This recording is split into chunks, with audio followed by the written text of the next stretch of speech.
Any final action taken on conditional use permit requests will take effect 5 working days following this meeting unless a written appeal of the Planning Commission's decision is filed in the Planning Office by May 28th at 5 p.m.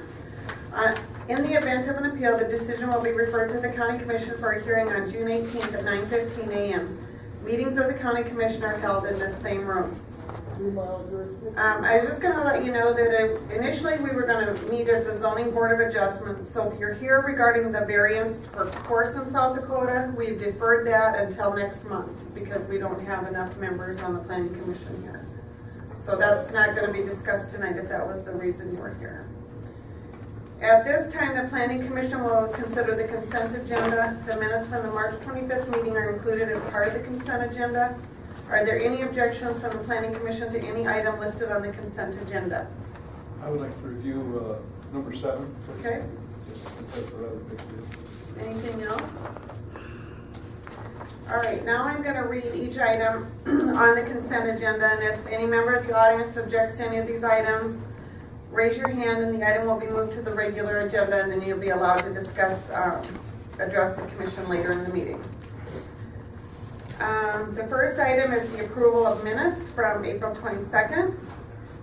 The next thing is a conditional use permit to allow a single family dwelling, and this is 1 mile north of Wildwater West. Item number 4, conditional use permit to transfer 4 residential building eligibilities to the northeast quarter south of highway of section, anyway, this is 1 mile east of Hartford, I guess we can go there. Transferring 4 residential building eligibilities 1 mile east of Hartford. Item number 5, a conditional use permit to exceed 1,200 square feet of accessory building area. There's 3,190 square feet requested. This is 1 mile north of Brandon. And then, let's see, item number 6, the last item is a conditional use permit to exceed 1,200 square feet of accessory building area. There's 3,900 square feet requested, and this is east of Country Acres subdivision. Okay, did anybody in the audience have any objections to any of those items? All right. There's no objections. Can we have a motion to approve the consent agenda as listed? I so move. And a second? Second. All in favor signify by saying aye. Aye. Anybody opposed? All right, so if you were here for any of the items I talked about so far, everything except item number 7, which is the precast concrete precast plant. Every other item has been approved, so you're free to leave.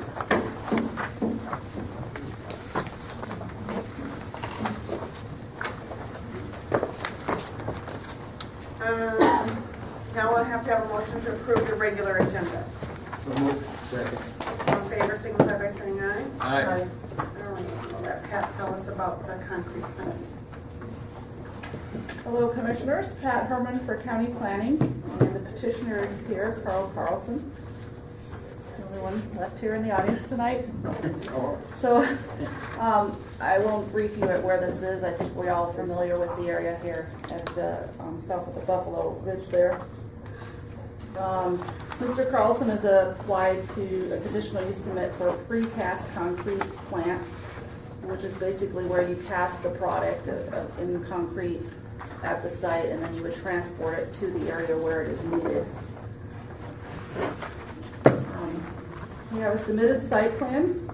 The initial building is planned to be 90 by 180, and then hopefully as the business would grow, that footprint would expand to 115 by 300, and that's shown in the white area there on the screen. On the west side of the plant, there will be 2 silos, 2 cement silos, and the conveyor belt and aggregate hopper are also going to be there adjacent to the plant on the west side. There will be a large storage area that's shown in the yellow at the big yellow square. And there's also going to be external aggregate storage on the site. The driveway is to the north of the property, coming in from the township road there, and there will be an office there as well as the parking area for employees.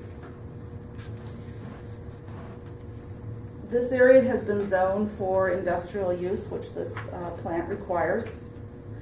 And there is commercial zoning to the north as well as industrial zoning to the east. And then we have the gravel pit to the south.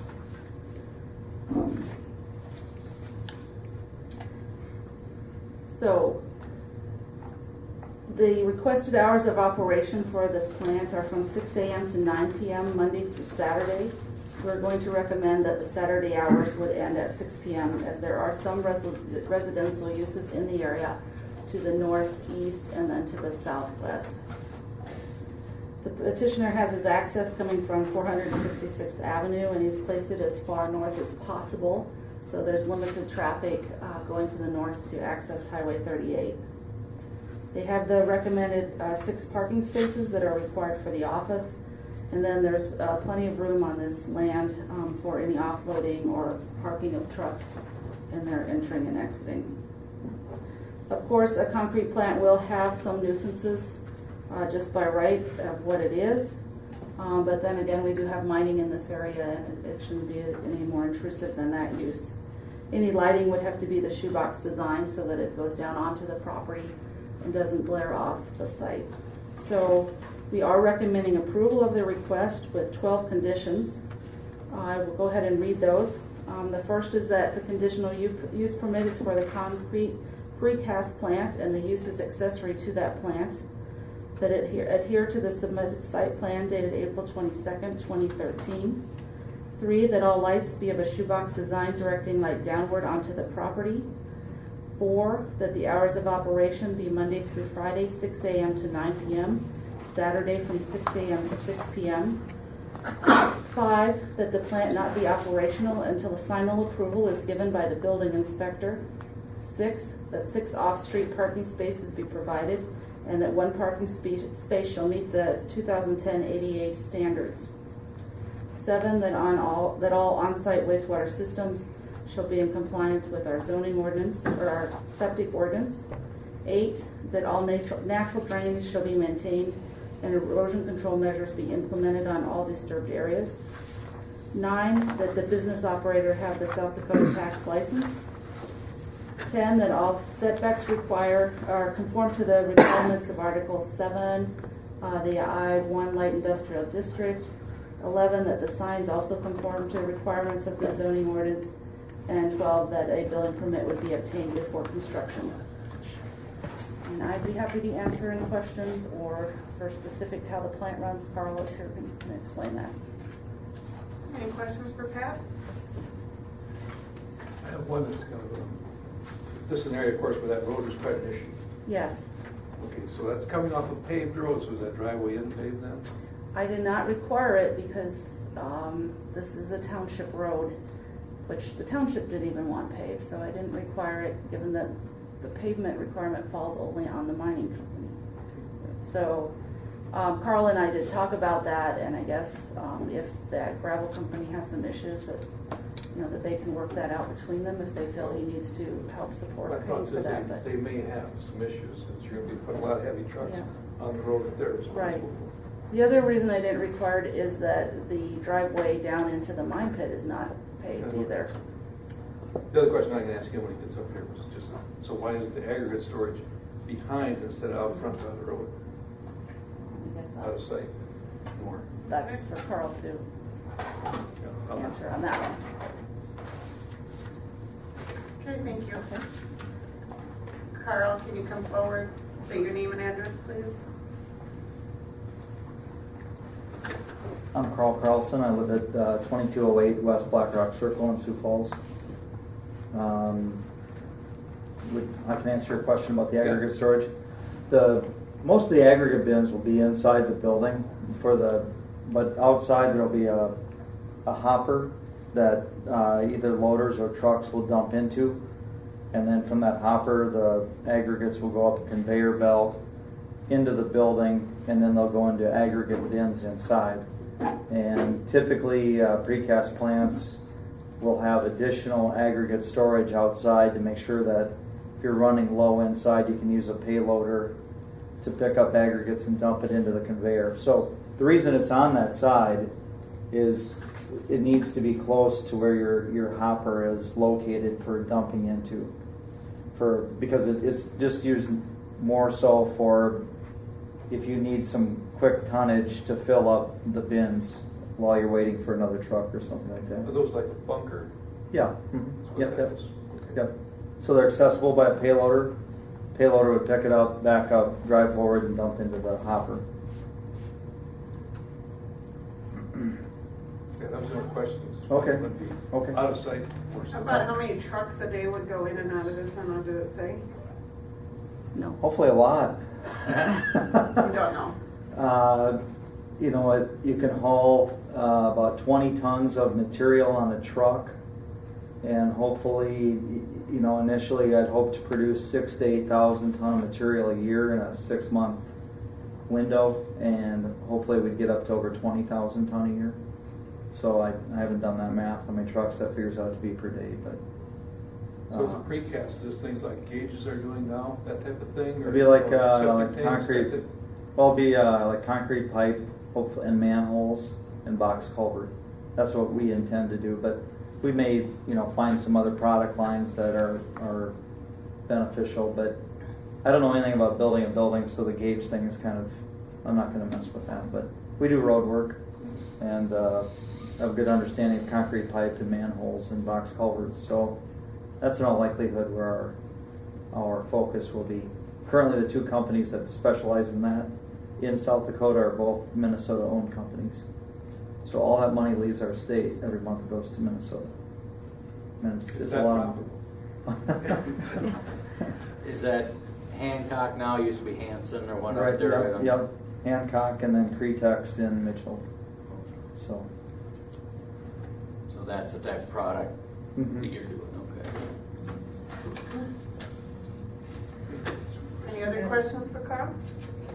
Compared to, I know there's lots of gravel pits in the area, but how much dust will this produce compared to a gravel pit? And what about, is there a need for dust control? I'm sure you'll tell me no, but. No, I think there'll be a need for dust control. We own a water truck, and I think at times, certainly, even just for your own, you know, working conditions.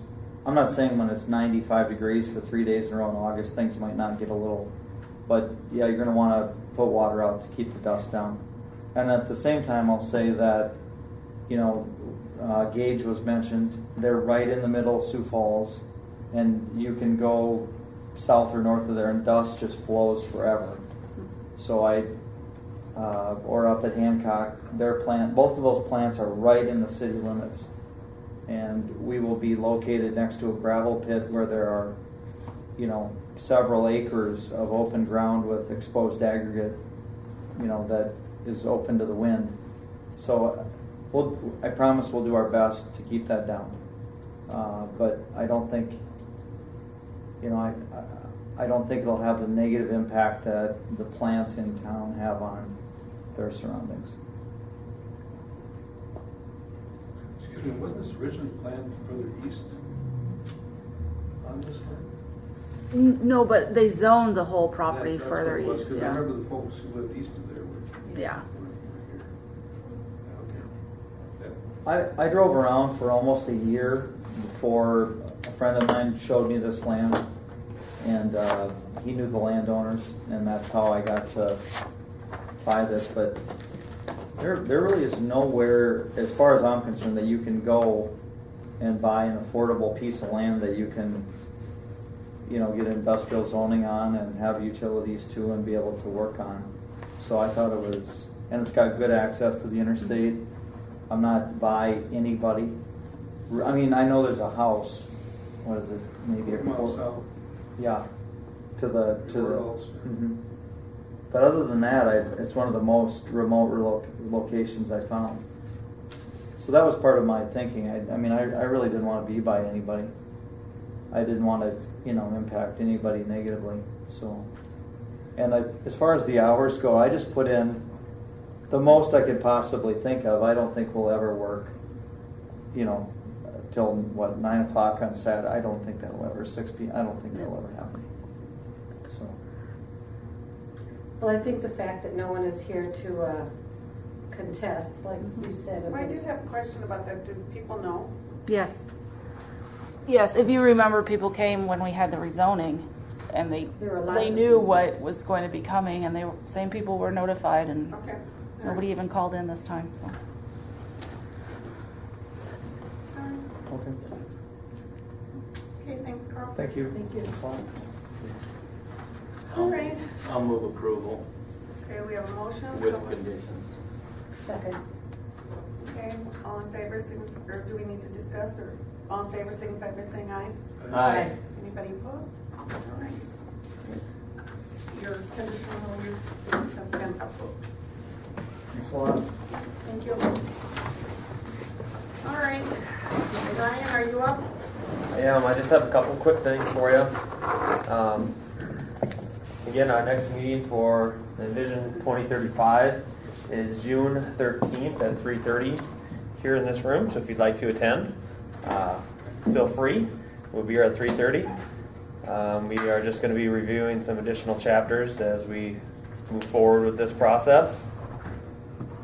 And the other thing I have to show you real quick, and I know that I believe last month I did show you this, but of course we had our other cleanup event, and I don't know why that is at Tri-Valley. Well, maybe you can kind of see that. Anyway, it shows. I don't know why that's like that. Well, it just shows what we had for. Pull your percentage up. That's not. In the middle of That's it. not right. Okay, let's try one more thing.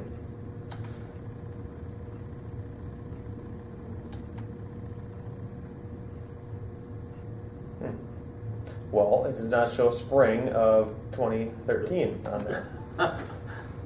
Unless it was saved wrong. Let's see.